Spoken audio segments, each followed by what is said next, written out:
આજે તો બેનના મેરેજમાં કેડિયા પહેરીને કરી લીધી ફૂલ મોજ. ફૂલ વ્લોગ જોજો, બહુ જ મજા આવશે.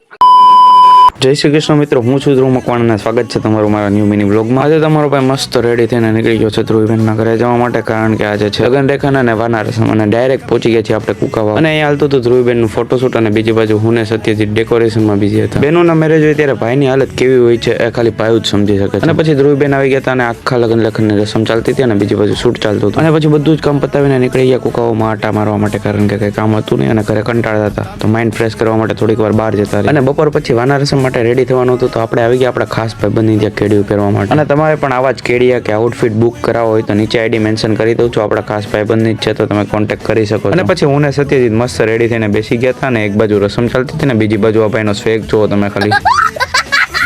અને પછી બધું જ પતાવીને નીકળી ગયા ઘર તરફ જવા માટે. અને પછી આવી ગયા આપણે ચૂલી પાસે. ચૂલીને થોડીક વાર રમાડીને આવી ગયા ઘરે ડાયરેક્ટ. અને ઘરે હાલતો તો મસ્ત ગરમા ગરમ વડાપાવનો પ્રોગ્રામ, તો મમ્મી બનાવતા હતા મસ્ત ગરમા ગરમ. અને બીજી બાજુ રીધિને એક્ઝામ છે, તો એ કઈ મમ્મીની હેલ્પ કરાવી શકતી નથી, તો તમારા ભાઈ થોડી ઘણી હેલ્પ કરાવીને નીકળી ગયો પાવ લેવામાં. અને પછી જમી કરવીને થોડીક વાર આવી ગયા બહાર ફ્રેન્ડ સાથે થોડીક વાર માઇન્ડ ફ્રેશ કરવા માટે. અને આજનો દિવસ પણ અહીંયા જ પૂરો થઈ છે. તમને મારો બ્લોગ ગમે તો લાઈક શેર અને કમેન્ટ કરતા જજો, અને આવા જ બ્લોગ જોવા માટે તમારા ભાઈને ફોલો કરતા જજો.